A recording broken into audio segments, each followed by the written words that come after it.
Où est né l'homme? Comme nous le savons tous déjà depuis bien longtemps, je pense, pour la plupart d'entre nous, pour ceux qui suivent au moins l'actualité scientifique, il n'est plus à démontrer que l'homme est bel et bien né en Afrique. La Terre existe depuis environ 13 milliards d'années.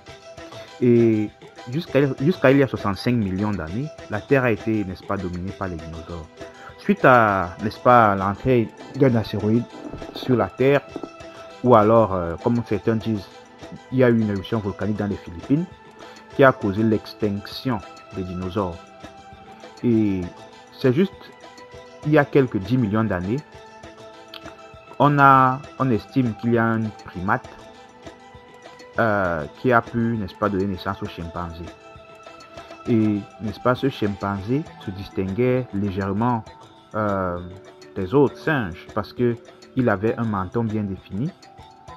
Et on l'a découvert cela au Tchad et on lui a donné le nom de Toumaï. Donc c'est à partir de Toumaï qu'il a dit que l'homme a continué à évoluer. On est parti de l'Homo erectus, puis l'Homo habilis, ensuite l'Homo naledi, ensuite l'Homo rhodesiensis, et ainsi de suite, jusqu'à ce qu'on arrive à l'Homo sapiens. C'est ainsi qu'il y a 200 000 ans, le premier humain moderne avait le front et le cerveau tel qu'on le connaît, n'est-ce pas, pu voir le jour. Et les restes ont été découverts à Kibish. Kibish, c'est une zone dans le sud de l'Éthiopie. Il est donc dit que ce sont ces premiers Africains là, ces premiers Homo sapiens là, qui ont donc migré pour, n'est-ce pas, sortir de l'Afrique et aller conquérir d'autres parties du monde, peupler la terre entière. Parce qu'il n'est plus à dire, il a rappelé que l'homme à partir est sorti d'Afrique, n'est-ce pas, du côté de l'Afrique par, n'est-ce pas, la corne de l'Afrique du côté est. Et il est arrivé en Asie, il est arrivé en Israël, il a continué au Japon, et comme ça qu'il a occupé toute l'Asie. Et vous, si vous remarquez, dans tous les pays d'Asie, il y a toujours des Noirs, que ce soit en Inde, que ce soit au Japon, en Chine. Dans tous les pays d'Asie, il y a toujours des mentions de Noirs. Parce que, n'est-ce pas, les Noirs étaient les premiers à occuper ces régions. Donc c'est bien à le rappeler pour ceux qui doutent encore. C'est donc à partir de là qu'ils vont aussi partir peupler les autres contrées comme l'Australie, les îles du Pacifique, Hawaï, et tout ça depuis l'Asie.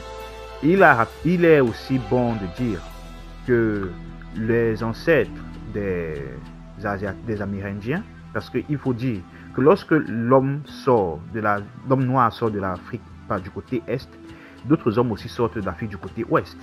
Les gens oublient souvent de le dire, mais c'est bien de le rappeler. L'homme n'est pas sorti d'un seul côté, non, il est sorti des deux côtés, du côté est et du côté ouest. C'était ça. Et ce qui fait que, en tout temps du côté ouest, il a utilisé les courants de l'océan Atlantique pour arriver, n'est-ce pas, dans la zone du Brésil. Et c'est donc comme ça que, si vous tapez, n'est-ce pas, sur Internet, vous allez voir qu'on fera toujours mention de l'homme Dolmec comme étant les visages d'un négroïde découvert dans les zones d'Amérique et qui montre bien que, n'est-ce pas, l'homme noir est arrivé dans ces zones il y a bien longtemps, bien avant Christophe Colomb et tout ce qu'on raconte. Mais de toutes les façons, c'est une histoire que les gens n'aiment pas souvent beaucoup entendre, dont les gens n'aiment pas beaucoup parler. Mais il faudrait, n'est-ce pas, que les Africains sachent qui sont les premiers. Ce sont eux qui ont peuplé toutes les parties du monde. Parce qu'il faut noter aussi que l'Europe a été peuplée bien après. Parce que l'homme est venu d'Asie, l'homme noir est venu d'Asie. Et il s'est, n'est-ce pas, installé d'abord en Scandinavie. Vous voyez, en Scandinavie donc. Et c'est donc là que, n'est-ce pas, les changements ont commencé à s'opérer, parce qu'il faut rappeler qu'on parle ici de la période de glaciation. C'est une période très longue où, n'est-ce pas, la glace s'étendait jusqu'en Suisse. Jusqu'en Suisse, c'était de la glaciation, c'était froid. Et quand on parle de froid, c'est un froid extrême. Les hommes de ces temps-là, je veux dire l'homme, qui était, n'est-ce pas, toujours négroïde à cette époque, a eu beaucoup de mal à s'adapter. Ça a pris beaucoup de temps pour que, n'est-ce pas, les caractéristiques qu'on connaît aujourd'hui des hommes dits blancs apparaissent. Parce que c'était un climat extrêmement froid. Il fallait que, vous savez, en tant qu'homme noir, la couleur noire n'est pas très adaptée au froid parce que la couleur noire bloque en fait les rayons du soleil, n'est-ce pas? Et lorsqu'il bloque les rayons du soleil, ça fait que la production de vitamine D n'est pas grande, donc les os deviennent faibles. Et lorsque les os deviennent faibles, il y a, n'est-ce pas, des cas de fracture, des cas de mort subite. Donc ce qui fait que l'homme, à cette époque, a presque été exterminé dans ces régions. C'est prouvé scientifiquement que l'homme, lorsque l'homme est arrivé en Europe, le froid a failli le tuer. Oui, il faut le dire. Le froid a failli tuer l'homme là-bas. Donc les changements que vous voyez aujourd'hui, ce sont des changements qui ont apparu parce que l'homme s'est adapté aux conditions pour la survie. Il faut le dire. Le nez effilé, les cheveux lisses qui couvrent jusqu'au cou, ce sont des caractéristiques qu'il fallait, que c'était nécessaire pour la survie de l'humanité dans ces régions-là. Donc la nature a sélectionné les meilleures caractéristiques pour permettre à l'homme, n'est-ce pas, de survivre. Donc c'est comme ça. Et il faut dire que l'homme noir arrive en Europe il y a environ, on peut dire, quelques milliers d'années, hein, 7700 ans. Donc c'est à ce moment-là que l'homme venu d'Asie entre en Europe. Voilà. Donc, disons ici que le blanc, donc la couleur blanche était donc mieux adaptée avec les cheveux lisses et tout ce que vous pouvez savoir. Mais il faut savoir que toutes les caractéristiques, n'est-ce pas, de peau, de couleur et tout ce qui va avec, sont déjà présentes même chez les noirs. Vous allez trouver des noirs avec des cheveux blancs, vous allez trouver des noirs avec des cheveux roux, vous allez trouver des noirs avec les yeux bleus, vous allez trouver des noirs. Toutes ces caractéristiques sont présentes déjà en Afrique.